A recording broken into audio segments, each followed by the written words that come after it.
Absolutely love our main event coming up this weekend. We have Le Bon Gamin Ciryl Gane taking on Drago Alexander Volkov. As always, one half of your hosting duo, Craig Allen. You can find me on Twitter and Instagram at Craig Allen FNP, and I suggest you do because lots of questions come in throughout the week. It's tough for us to get to all of them, but make sure you find us on the socials. You can find my partner to my left, to your right, at Matt Allen FNP on the respective socials. Matt, absolutely love this one. I mean, if you look at it for Ciryl Gane, he is one of the more well-rounded heavyweights and exciting fighters that we've had in the UFC in some time, especially in this division. The most interesting thing that I have to say about Ciryl Gane, he made his debut back in August of 2018. It was a first-round win over Bobby Sullivan with TKO in Quebec, Canada. Alexander Volkov at that time was at the peak of his powers. He was between his win streak where he'd finished Fabricio Werdum, but just before his fight with Derek Lewis, where he almost won it until he lost it at the very end of that fight. And it's crazy to see where these two guys have gone in their respective careers. Ciryl Gane has not lost a fight, and I can't stress that enough. He's 8-0. He came into the UFC with one of the more green records that you've seen. He beat Adam Dykes, he beat Roger Souza, and then he fights Rafael Pessoa in his UFC debut back in 2019. And listen, this is where I have to go off. You've never seen somebody be as high on a prospect as I have with Ciryl Gane. And I'm not pumping tires. You know, we were the Fight Night picks where back in 2018, Brandon Moreno is going to be the flyweight champion.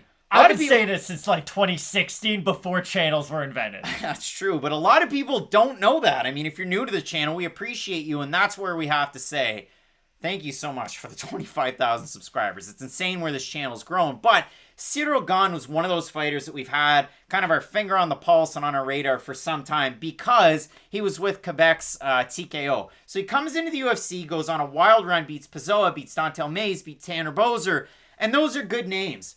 And then you look at the names that they tried to match him with in 2020. Abdurakhimov, Sergey Pavlovich, Anshay Delia, Abdurakhimov again. And then he fought Junior Dos Santos, and that was peak pandemonium. How crazy was that? He looked phenomenal in that fight, but this is my thing about Ciryl Gane, and I always feel like I'm the wet blanket to the fire that is your hype for Ciryl Gane, because here's the thing, I really like Ciryl Gane, but I always feel like I'm the bearer of bad news. This is the one Ciryl Gane stat that never shows up in a page, but it is the absolute truth. You know who's never faced adversity once? Ever? Ciryl Gane. He's never been in a hard fight. And you can look at that two different ways. You can look at that as, wow, he is so well-rounded. He is so smart. They can get out of those situations.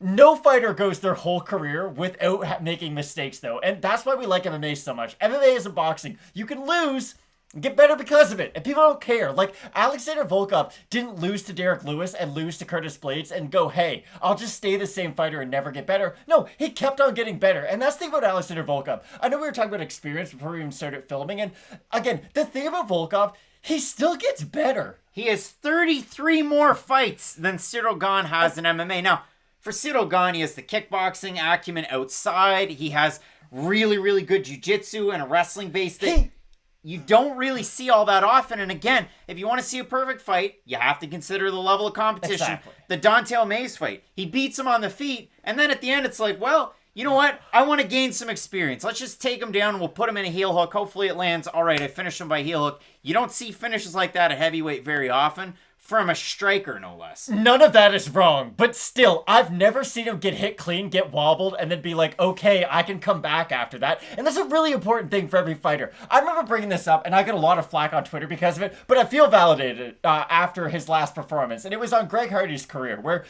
every fighter in their progression has to face these certain skill checks. You have to face a guy who throws really good calf kicks at one point in your career. Once you get past that, then okay, you know how to deal with that, and now that's in your repertoire.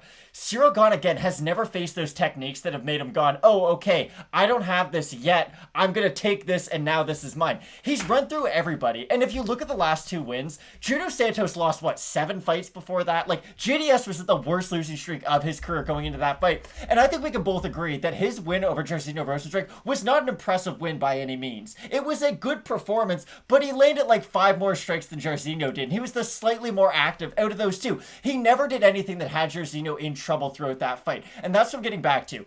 If anybody finishes anybody in this fight, I can almost guarantee you it's Volkov will be the one finishing Ciryl Gane. I look at Ciryl Gane, and I'm actually going to spin this into a way that's very positive for Gane.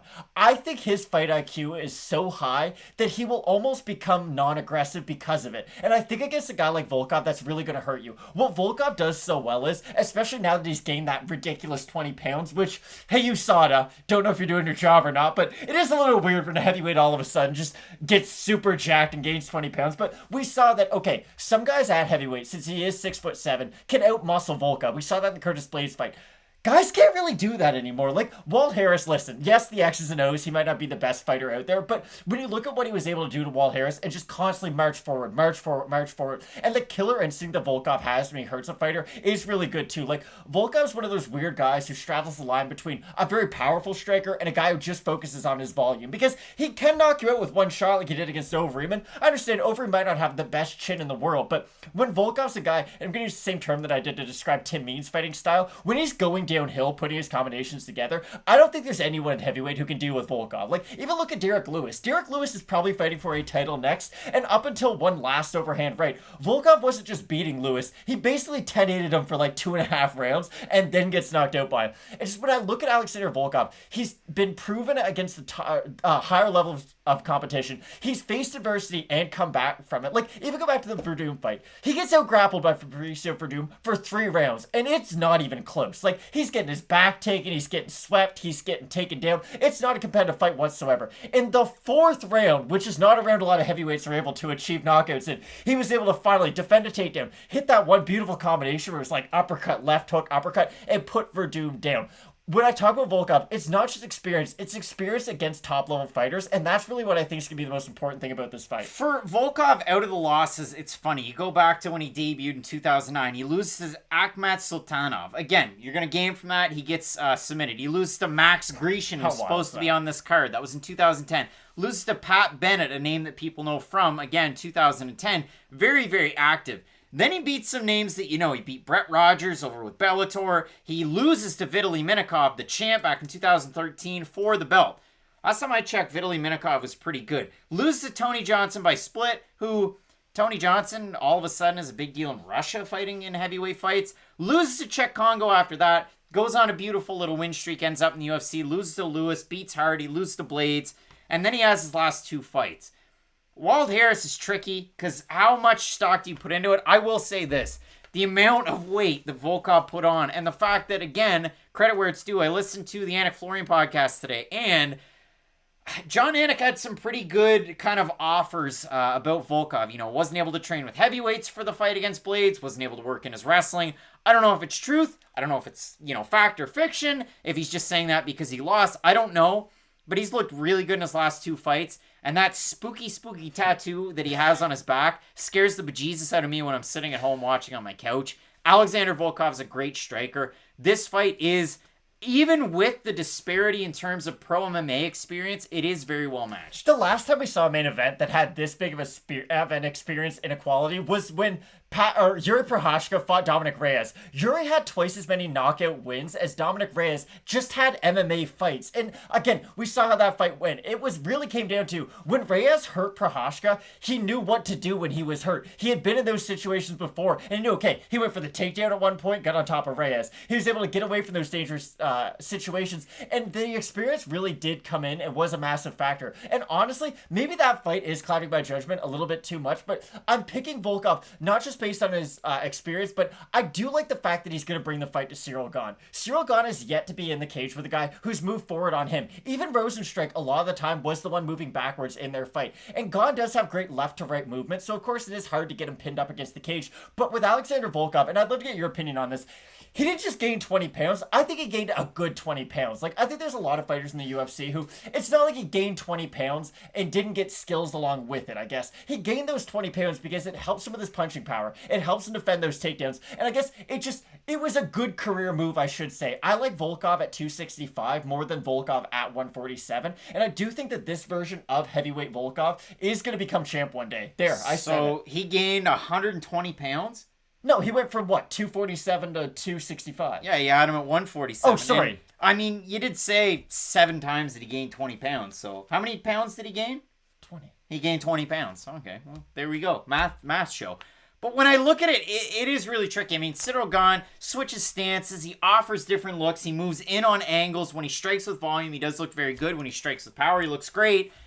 I'm interested to see if he tries to take Volkov down. We've seen that. That's going to be the big X factor in this fight. I think skill for skill and strike for strike, Volkov might have more power in this one. Can Ciryl Gane land the volume, switch stances, move in and out of range, and once the fight kind of wears on, is he going to be able to take Volkov down? Because we know that Volkov has very good cardio. You even saw that in the Blades fight where, again, it seemed like Blades was going to get takedowns at will, that Volkov never went away. And I want to get your one last opinion on this. Do you think Gane will go to the clinch a lot in this fight? Because it's a position that he does do very well in, but against a taller guy like Volkov, and Volkov himself has great knees and elbows, do you think that's something that Gane will kind of just not go to in his game? Or do you think he'll just have to be strategic about it? You got to be strategic about it. I mean, for the MMA Factory, Fernand Lopez, with Ciryl Gane, I mean, for the longest time, up until the last few years, he was able to train with Francis Ngannou. That's a narrative. Again, Ngannou's been in the States for quite some time, training out of Extreme Couture and a few different gyms as well. So you get a little bit more personal attention for Gane, but we've seen this meteoric rise. Is it going to be the Rosenstrike up in a main event? We fight over him, and then we continue to go on, and then ultimately we end up losing to Ngannou. We'll see what happens. But when I looked at this one, I was kind of surprised. Gane opened a minus 135 favorite. He's a minus 173 right now. Volkov opened a plus 115. He's a plus 141.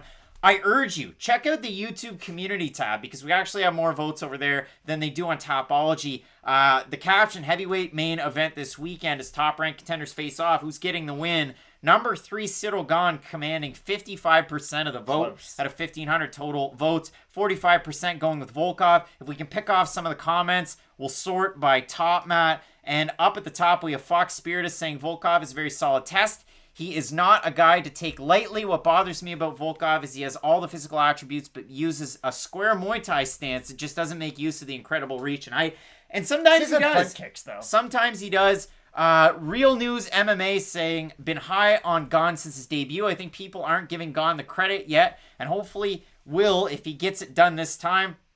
Going to be tough with the lengthy, tough Volkov standing across from him, but I believe he's worth the money. And we got to hit read more. Won't see him with these odds again this time soon, Matt. I'll throw one more out there. We've got from the Rodent Resistance 95. I think Volkov wins this one. Would be surprised if Gane wins, but he definitely can. Really looking forward to watching this one. Hopefully, me in the prediction video, but ultimately the fight should be good too. So just go back to that comment where people thought that Gane wasn't getting the credit he deserves. I'm not saying this to cover my ass, but just let me say this. Sure.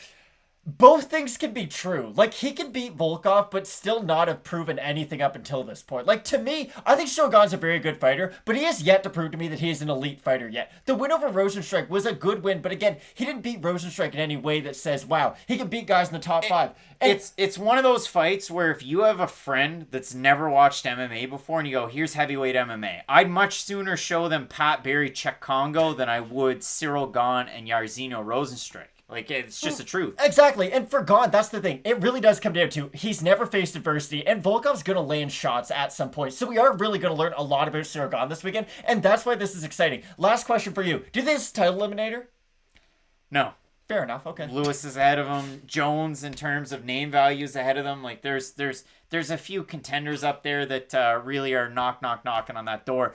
Ever so slightly going with France's Ciryl Gane because, again, when I follow a hype train, I get to this point and then I go, I'm taking Figueiredo. I was just about to say. Brandon Moreno wins, so I'll be the contrarian, but I do like Ciryl Gane. Again, lateral movement, switching stances. To me, he's got that full, complete package. He's going to get tested by Volkov, and we're really going to learn something. If Volkov beats Gane, you might think, geez, well, yeah, it's just a guy that was 8-0, but ahead of him in the rankings, it really does mean a lot. So I absolutely love the fight. I can't wait for question mark kicks this Saturday that will be filmed in this studio and not in the wilderness, and I won't have to wear this shirt, but this was the good luck charm for last weekend, the big Nikolai Negumereanu underdog pick hitting. All kinds of great content coming out this week, Matt. FightNightPicks.com is your hub for everything. The full card betting guides, the interviews, the post-fight stuff, all kinds of great stuff there, and you can find the merch there as well. So FightNightPicks.com.